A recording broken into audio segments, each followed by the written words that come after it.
One day, Henry was resting in a siding.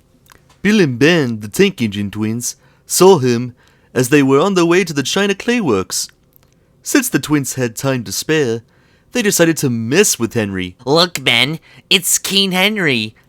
Oh no, hopefully he doesn't behead another wife of his. Henry paid no attention, although he was confused on what the twins were talking about. A shame we can't call him King Henry VIII, since he doesn't have the number 8. Yep, that's my number, thank you very much. Also, shouldn't you two be at the clay works? Shouldn't you mind your own business, Ducky? Good one, Bill. I guess I ought to tell Sir Topham Hatt about why the work at the clay works is being delayed. Okay, you win this round, Duck. Thank you for getting those cancer cells out of my sight. No problem, Henry. By the way, who's King Henry VIII? Oh, you don't know him? He was the ruler of England about 500 years ago. Why were Bill and Ben calling me that? Because King Henry VIII was known for sleeping with and beheading the women that he had relationships with? I never beheaded someone, although I did run over the guy who bought me at that auction that Sir Topham Hatt did. They were only doing this to mess with you. Like, they do to everybody. Although you not knowing English history does get me worried. The next day, Sir Topham Hatt was waiting at the station for Gordon to arrive. How's it going, sir? Gonna compliment me on how well I pulled the express? Compliment what? Never mind. I'm here to let you know that the engines are now required to get lessons from Duck once a week. Lessons on what? Duck, that one time where I said educating Gordon Day, I didn't think you would take it literally.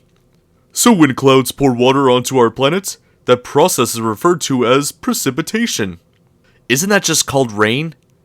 In simple terms, yes, Thomas. I used to hate rain. What purpose does it serve to us? Why do we need to learn about rain?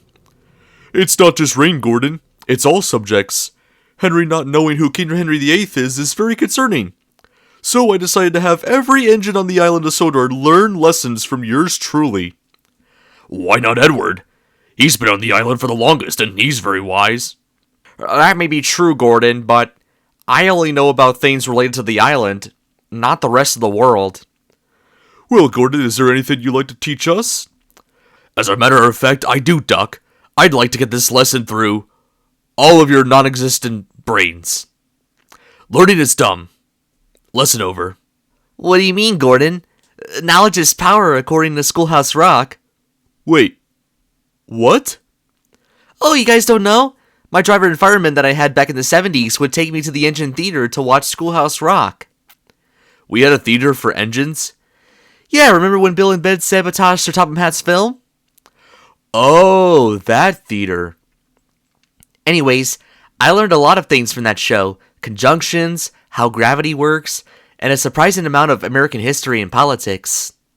You know what? How about we forget about this whole thing and just go to the theater? Not the kind of answer I expected out of you, Duck, but sure. I will have to ask Sir Topham Hatt for the Disney Plus password, though. You're telling me the show that taught you stuff 50 years ago is a Disney property? Well, it wasn't made by Disney. As soon as they bought ABC in the 90s, they got the rights to that show. Last time I checked, Percy, Sir Topham Hatt doesn't have a Disney Plus account. But he does have the 30th anniversary DVD box set. Oh, that works. So the engines all went to the theater to watch Schoolhouse Rock. And a lesson to everyone out there, screw the education system and watch Schoolhouse Rock to get your basic learning. 3's a magic number? Thank you for making me feel special. So we're one of the main culprits of the energy blues? Oops. Elbow Room taught me that colonizing is great. Wait, that kind of sounds messed up.